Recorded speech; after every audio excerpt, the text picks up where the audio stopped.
Continuer du coup, Céline.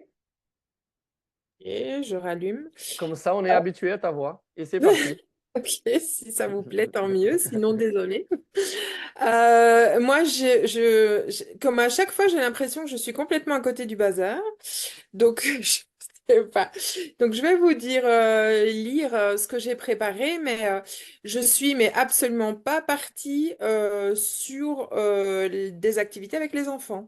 Moi, Ah, j'étais focus, je donne une formation à des professionnels qui vont pratiquer, et donc c'était par rapport à ce que je propose, pour ne pas déblatérer de la théorie pendant une journée complète, ben, c'était d'entrecouper par des activités. Et donc, c'est ça que j'ai préparé. Donc, si vous vous souvenez, Moi, j'ai fait la même chose, donc je suis rassurée que vous soyez partie là-dessus parce que je moi, suis partie sur des activités vraiment dans le cadre de la formation à la c'est découverte pareil, des... pareil. Voilà, ouf, bon, parce que j'étais en train de me dire, bon, moi, j'ai pas du tout fait ça, donc Ben, c'est comme bon, ça, il y en a oui, pour tout je le suis monde, c'est rassurée. génial. Ok, ben voilà. exactement. Donc, quand on avait présenté à la première rencontre, la deuxième rencontre de la journée, dans le déroulé de la journée, j'avais déjà proposé une activité, donc je suis repartie sur celle-là. Moi, j'avais envie notamment de proposer, de poser des questions, deux, trois questions d'emblée aux participants pour vraiment les inviter à replonger par rapport à leur sensorialité. Et donc, les replonger très loin, puisque c'était l'idée de les inviter à, quand ils étaient enfants, quels souvenirs ils ont en fait de quand ils étaient enfants, un souvenir heureux et positif idéalement, vraiment.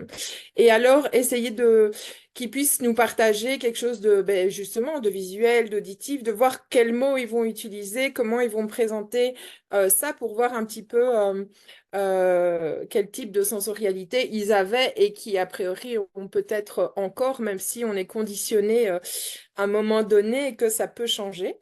Donc, c'était, voilà, quel enfant sensoriel ils étaient, en fait. Une autre question aurait été, est-ce qu'il y a des activités qu'ils n'aiment pas faire en tant qu'adultes avec leurs propres enfants ou les enfants qu'ils accueillent, puisque ben, j'ai quand même orienté vers les enfants, puisque c'est ça mon activité professionnelle. Et c'est pour se rendre compte en fait de qu'est-ce qu'ils aiment, qu'est-ce qu'ils n'aiment pas, et que même s'ils n'aiment pas, imaginons le toucher, ils n'aiment pas poigner dans du sable ou de l'huile, c'est quelque chose qu'ils n'aiment pas en contact avec leur propre peau. Mais c'est l'idée de quand même pouvoir rester ouvert et de pouvoir proposer ça aux enfants. Donc c'est un peu voilà, observer, s'écouter euh, pour pouvoir quand même proposer quelque chose, même si c'est une sensorialité qu'on n'a pas.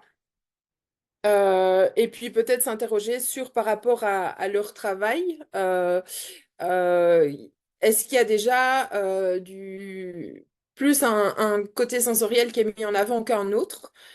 Et de s'interroger un peu de qu'est-ce qui est déjà mis en place et qu'est-ce qu'on aurait envie de mettre en place en plus. Donc ça, c'était ma première activité sous forme de questions, de réflexion, de pistes de réflexion, en fait. Ensuite, bah, là aussi, c'était un peu déjà dans ce que j'avais présenté, mais en fait, j'ai vécu récemment une formation où tout au long de la journée, il y avait un quiz qui était proposé. Et moi, j'ai adoré ça. Et donc, j'ai récemment fait, enfin, j'ai proposé des formations et j'ai mis des quiz dedans. Et visiblement, ça marche vraiment bien. Donc, je trouve que c'est une activité vraiment très chouette. En plus, ChatGPT, je l'adore parce que, donc, je prépare ma question et c'est des questions fermées, donc à choix multiples.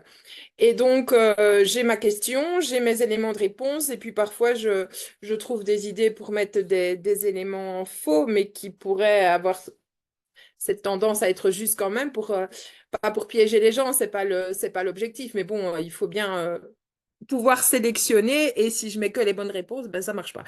Donc, j'interroge ChatGPT à ce niveau-là, et je trouve que, je sais pas si c'est ma manière de formuler, mais en tout cas, jusqu'à présent, c'est vraiment très... très intéressant, très productif et les retours que j'ai par rapport au quiz sont vraiment chouettes. Mais du coup, je n'ai fait que ça vous présenter. J'ai pas pris de quiz avec moi. Enfin, après, je pourrais chercher sur l'ordi si on veut, mais ceux que j'ai déjà préparés, c'est pas par rapport à une formation multisensorielle. Donc voilà, je sais pas si ça suffit ou j'imagine qu'on comprend l'idée. Si je continue pour une troisième activité, j'ai en fait un podcast très court, 1 minute 30, sur les rôles d'essence dans la vie et dans la survie pour les petits. Et l'idée, c'était en fait de proposer aux participants de la formation d'écouter ce podcast court et de répondre à des questions. Donc, la sensorialité nous permet de mettre en place des apprentissages multiples dans divers axes de développement et dans les vidéos, ils parlent de ces axes de développement, donc je leur demandais de les inscrire. Et puis, il y avait en quoi peut-on dire que les sens sont avant tout une question de survie pour les bébés et ils répondaient à ça aussi. Donc, moi, j'aime bien, je suis très visuelle, vous l'aurez peut-être compris. Et donc, j'aime bien voir les choses, donc l'écrit ou écouter, mais passer, enfin, que ce soit varié, quoi.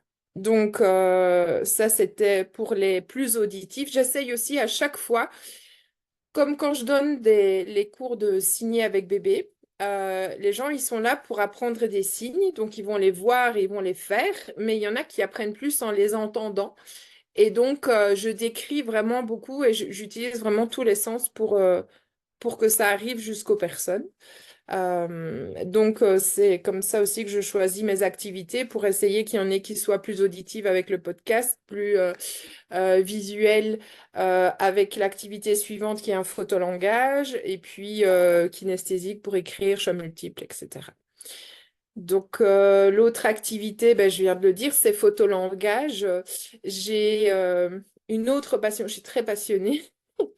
Quand j'étais jeune, ado, j'ai fait des cours de photo, et ça reste quelque part chez moi. Et donc, j'aimerais organiser, trouver, ça, c'est dans la théorie parce que je ne l'ai pas encore matérialisé, mais avoir un photolangage qui permette de permettre aux personnes de parler de multisensorialité. Donc, ça va être peut-être des salles de Snoozolen. Il me semble que Leonardo nous a dit qu'on allait avoir ça d'ailleurs, quelques photos qu'on allait les avoir à disposition. Donc, ça, c'est quelque chose qui me parle vraiment beaucoup. Voilà, ça c'est les activités qui me sont venues. Après, je savais plus trop, donc j'ai été farfouiller le net. Et dans ce qui est quiz, oui c'est ça. En fait, j'ai trouvé une activité que j'ai jamais vue, jamais entendue, jamais vécue, mais que je trouvais intéressant. C'est aussi une histoire de quiz. Ils l'ont intitulé le quiz de folie. En fait, l'idée, c'est d'avoir au moins 6 participants qu'on va répartir en 2 équipes. Et chaque équipe, avec les notes de cours, donc ça se fait plutôt fin de matinée ou fin de journée pour qu'il y ait quand même déjà du contenu par rapport à la formation.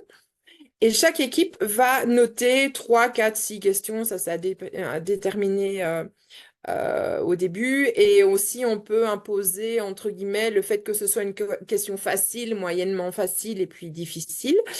Et en fait, une équipe va choisir une des 3 personnes dans l'autre équipe, s'ils sont 6, et cette autre personne va devoir répondre à une question. Soit elle y arrive et alors l'équipe, alors là, ça devient très, je vous le dis vraiment dans l'état dans lequel j'ai trouvé, ils comptent, ils mettent des points et tout ça. Je suis pas sûre que j'irai jusque-là, mais je vous l'explique comme je l'ai trouvé. Donc, s'il trouve la réponse tout seul, son équipe a 2 points. S'il ne trouve pas la réponse, eh bien, comme dans, je ne sais plus, le dernier mot, une émission à la télévision, il peut faire appel à l'équipe. Et donc, si l'équipe a la réponse, eh bien, ils gagnent à ce moment-là 1 point parce qu'ils perdent 1 point s'ils ont fait appel à l'équipe. Et inversement. Et en fait, chacun s'amuse à se poser des questions. Si jamais la personne seule n'a pas répondu, que l'équipe ensemble n'a pas répondu parce qu'à ce moment-là, on n'a plus les notes, eh bien, celui qui a posé la question ou l'équipe répond sans les notes aussi. Donc, c'est pas le tout de essayer de trouver le piège et puis de se dire, ah, c'est pas grave, je retiens pas ou je ne sais pas. Non, il a la possibilité aussi de gagner des points si les autres ne trouvent pas, mais il faut le retenir évidemment. Et je trouvais cette activité sympa. Donc, voilà, je me suis dit que j'allais vous la transmettre. Je ne sais pas si je suis dans le bon ou pas. Et je vais encore partager une que je ne sais pas au niveau du temps où j'en suis Là, là-bas. on y est dans le temps. Ça y Ok. est, Donc, tu toi, l'as dépassé. ah bah, donc je vais m'arrêter là. Ok. Après, si tu partages vite fait, pour nous, ça reste des idées. Parce que jusqu'à là, je ne connaissais pas non plus et je risque de mettre en place aussi. Ça t'intéresse. Bon, bah alors je vais encore en partager une. C'est d'installer en début de formation des grandes feuilles à 3 un peu partout dans la salle. Et en fin de formation ou de nouveau fin milieu fin de matinée, fin de journée, c'est de nouveau soit par équipe, soit seul en fonction du nombre, d'inviter les personnes à noter vraiment le plus d'items possible par rapport à la formation et ils ont 7 minutes 32 pour le faire. Alors, il précisait dans ce que j'ai lu que c'était les 32 secondes qui étaient vraiment importantes et pour un peu les Mhm. challenger, c'était de dire, ah ben voilà, il vous reste 3 minutes, il vous reste 2 minutes 30 et voilà. Et en fait, au bout du compte, c'est de voir un peu qu'est-ce qui a été retenu durant la formation et je trouvais ça aussi très chouette en fait. Moi, j'aime beaucoup et le quiz, c'est ça aussi que ça apporte. C'est à la fois de transmettre, mais de donner des temps pour fixer les choses. Mhm. C'est pas juste de déblatérer pendant une journée et puis débrouillez-vous avec ça. Moi, Mhm. j'aime bien qu'il y ait, enfin, de revenir dessus d'une manière ou d'une autre avec des activités pour que les choses restent fixes. Et puis la personne aussi, quand elle écrit, qu'elle se dit, ah oui, il y avait ça, et puis chacun va parler avec sa sensibilité, avec ce qu'il a retenu, et donc tout le monde va pas retenir la même chose. Et quand on refait le retour à la fin, ben, ça permet de refixer aussi ce qu'on n'avait pas retenu et d'en reparler. Donc, j'ai beaucoup aimé. J'ai jamais expérimenté, mais ça va venir. C'est parfait, merci Céline. Est-ce que quelqu'un a des questions pour Céline? J'ai pas de questions, mais j'aimerais bien être dans sa formation. Ah, merci. Merci beaucoup. Je me demandais juste Tu par donnes rapport, envie. Merci. Je t'écoute. On y va, je me Anaïs. demandais juste par rapport au podcast Oui. si c'est quelque chose que tu pouvais partager, parce que c'est toujours bien d'avoir des supports complètement différents Mm. pour des, Ouais. autour des vidéos, des podcasts, parce que bah, il y en a tellement. Et voilà, Mm. si ceux-là qui sont En pertinents. fait, là, c'est. Ouais. Là, c'est. Je suis pas sûre que je peux le partager parce que j'ai déjà. Ou alors, vous me garantissez que ça reste entre nous, mais c'est déjà d'une autre formation. Et Mhm. donc, voilà. Ça, Ouais.